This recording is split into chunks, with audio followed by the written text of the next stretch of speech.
Video ni adalah bertujuan untuk menceritakan tentang demokrasi berparlimen. Tanah Melayu mula dijajah pada tahun 1511 sehingga 1957. Namun selepas lebih 4 abad berada di bawah kekuasaan asing, akhirnya Tanah Melayu bangkit mencapai kemerdekaan. Pada tanggal 31 Ogos 1957, Tanah Melayu bebas sepenuhnya daripada cengkaman kuasa asing. Detik inilah yang menjadi permulaan kepada lahirnya sebuah negara berdaulat, aman dan bersatu. Okey, standby, kamera ready, sound ready, 3, 2, 1, action. Perkenalkan Mahira.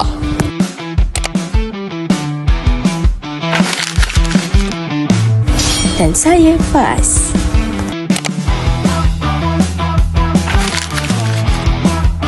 Seterusnya Aiman.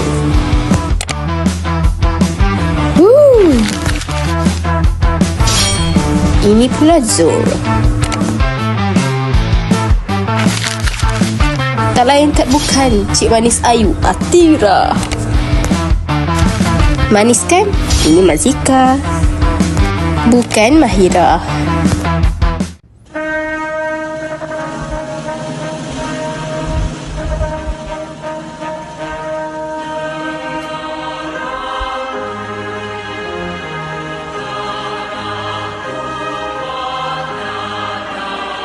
Assalamualaikum dan salam sejahtera. Saya Nurul Mahirah binti Azmi ingin membentangkan tajuk kumpulan saya iaitu Demokrasi Berparlimen di Malaysia.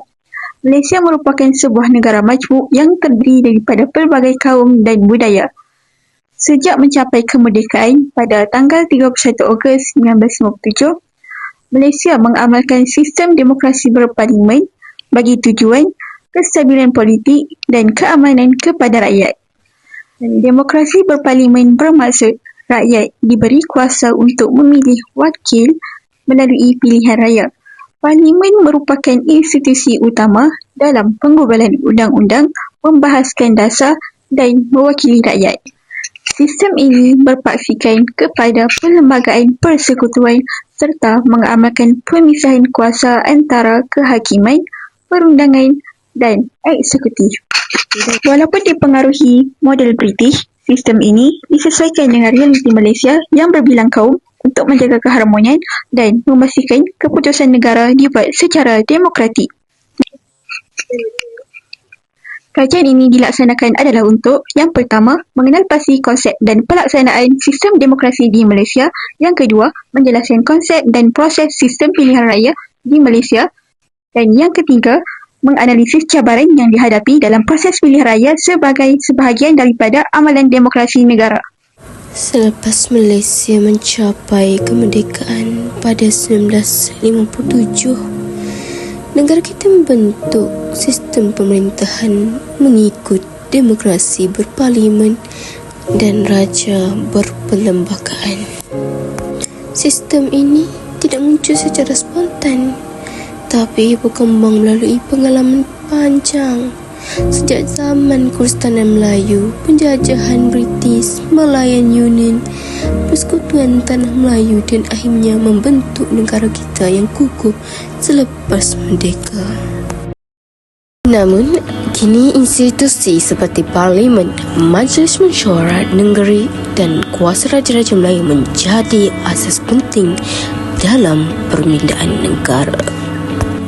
Bukan itu saja, Perlembagaan Persekutuan pula menjadi dokumen utama yang mengatur kuasa kerajaan dan hak rakyat.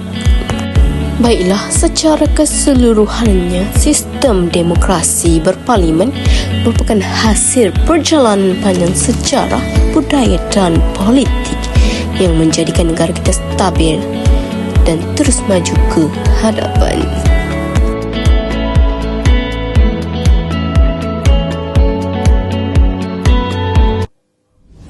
Malaysia mengamalkan sistem demokrasi berparlimen yang diketuai oleh 3 badan utama iaitu Badan Eksekutif, Perundangan dan Kehakiman. Sistem ini bagi memastikan adanya semak dan imbang.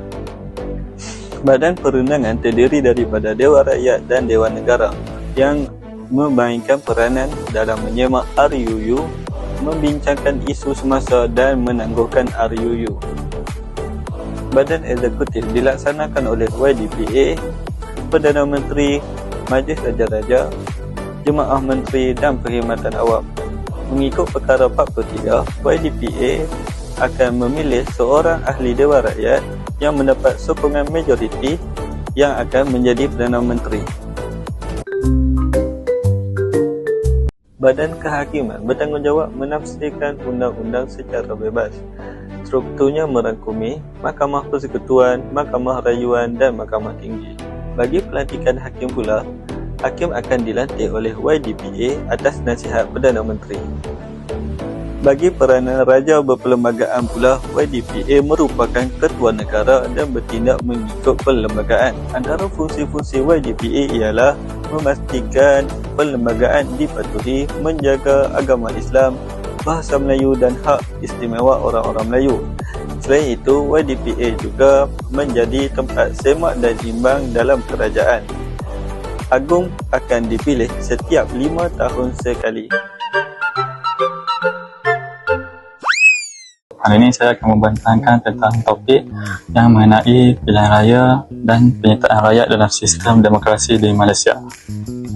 Pilihan raya ialah cara rakyat untuk memilih pemimpin dalam sistem demokrasi berparlimen.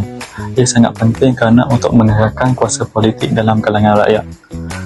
Dan hal ini dapat dilihat melalui bukti peratus pengundian yang meningkat dari tahun ke tahun, iaitu pada tahun 2000, pada PRU 14 sebanyak 14.9 juta pengundi dan meningkat kepada 21.17 juta pada PRU 15.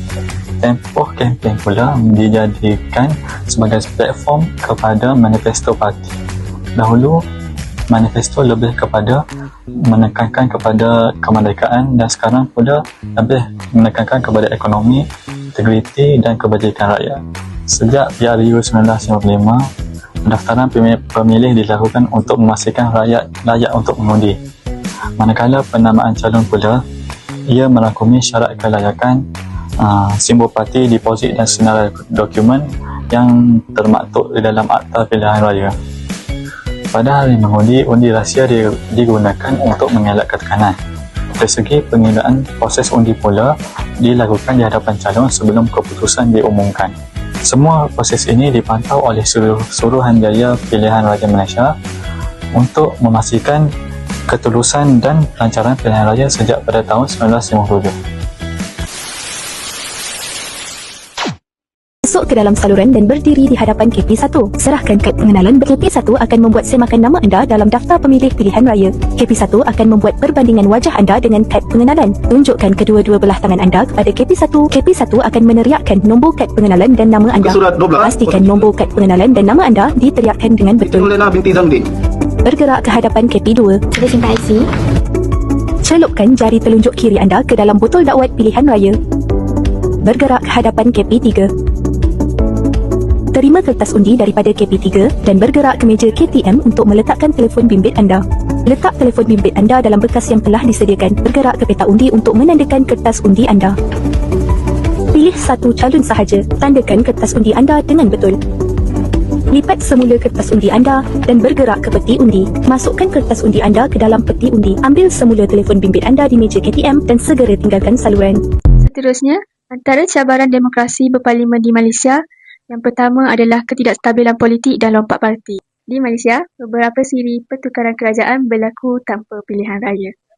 Yang kedua, pengaruh media sosial. Platform ini membuka ruang kepada penyebaran maklumat palsu dan propaganda politik yang mempengaruhi pemikiran masyarakat di Malaysia.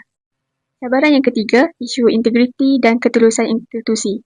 Salah satu contoh di Malaysia adalah SPR iaitu Suruhanjaya Pilihan Raya yang bertanggungjawab menguruskan pilihan raya secara demokrasi Malaysia, tetapi masih banyak cabaran yang perlu diberi perhatian. Antara isu utama ialah kos politik yang tinggi dan pembiayaan parti yang tidak telus, yang membuka ruang kepada money politics dan menyukarkan calon muda untuk bertanding. Kita juga berdepan manipulasi sempadan seperti gerrymandering yang menyebabkan nilai undi tidak seimbang. Di samping itu, media sosial menjadi saluran penting kempen, tetapi turut menyebarkan maklumat yang tidak sahih. Akhir sekali, politik identiti masih mempengaruhi pilihan pengundi. Bagi memperkukuhkan demokrasi, kita perlukan pembiayaan politik yang lebih telus, semakkan sempadan yang adil, literasi digital yang lebih baik dan politik yang lebih inklusif.